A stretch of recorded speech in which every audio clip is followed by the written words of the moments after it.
All right, we're going to talk about a case that I'm sure many of you have heard of.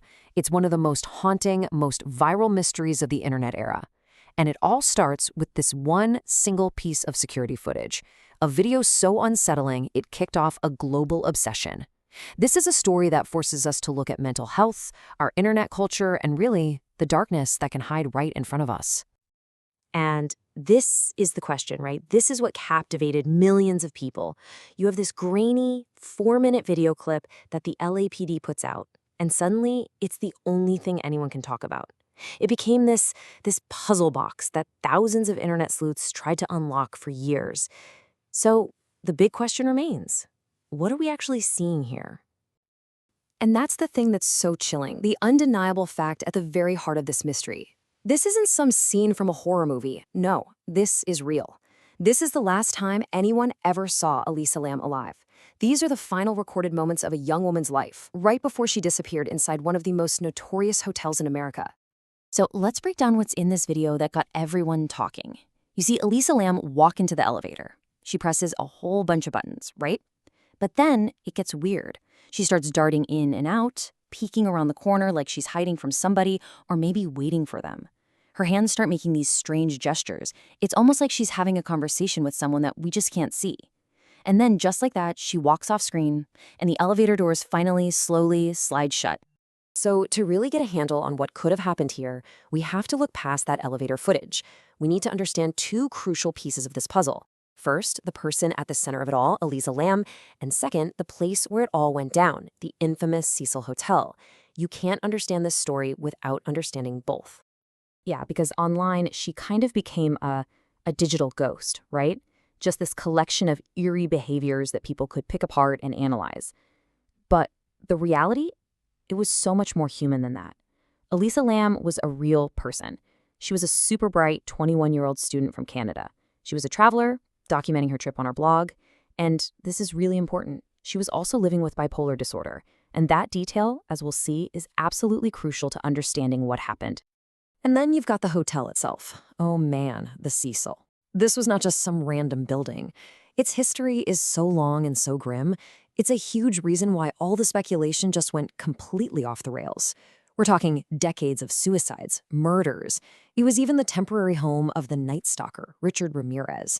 The hotel basically became its own character in this tragedy, which is why you heard all these theories about curses and dark forces at play. So after Elisa vanished, the case just went cold.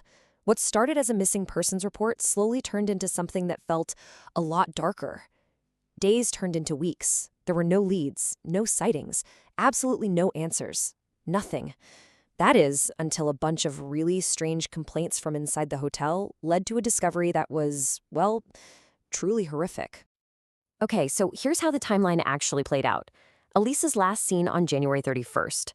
When she doesn't check out of her room, the staff go in and they find all her stuff, but no Elisa. The police search the place, but they come up with absolutely nothing. So after more than 2 weeks of hitting a total dead end, the LAPD decides to release that elevator video, hoping someone, anyone, might have a lead. What they got instead was a full-blown internet firestorm. So while the entire internet is going wild with theories about ghosts and murder conspiracies, something much more real and frankly much more disturbing was happening inside the Cecil. Hotel guests started complaining to the front desk. They're saying the water pressure is weirdly low and that the water itself has this dark, disgusting taste. Just imagine. And it was those complaints that finally sent a maintenance worker up to the roof on February 19th. His job was to check the big water tanks up there, see what was going on. He climbs up, pops open the lid to one of the tanks to take a look inside, and that's when he finds the source of the problem. It was Elisa Lam's body.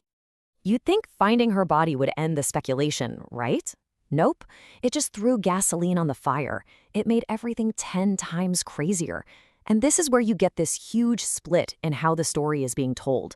On one side, you've got the internet sleuths with a million different theories.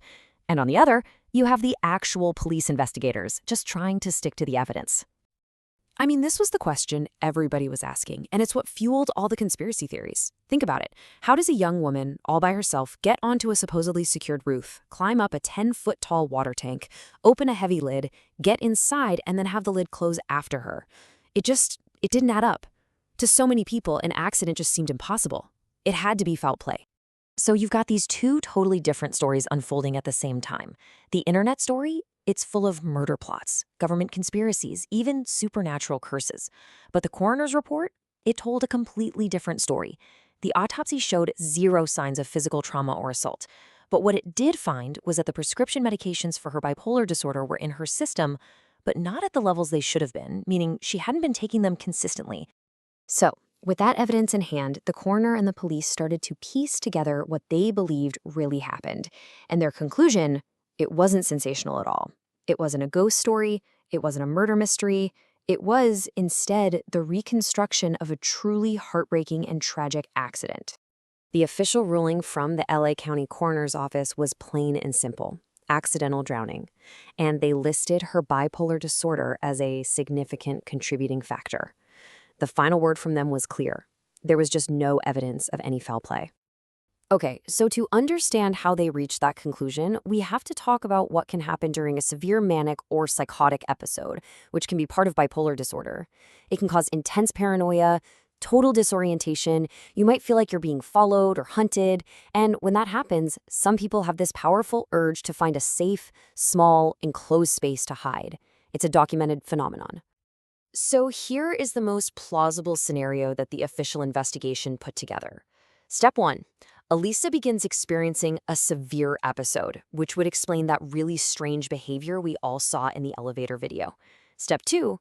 Feeling paranoid, maybe thinking someone is after her, she looks for a place to escape and manages to get to the roof, likely through a fire escape. Step 3. Up there, she sees the water tank is the perfect hiding spot. She climbs in to feel safe. And finally, step 4, once inside, she's unable to get out, she's trapped, and that tragically leads to her drowning. And really, that's the core of it, isn't it?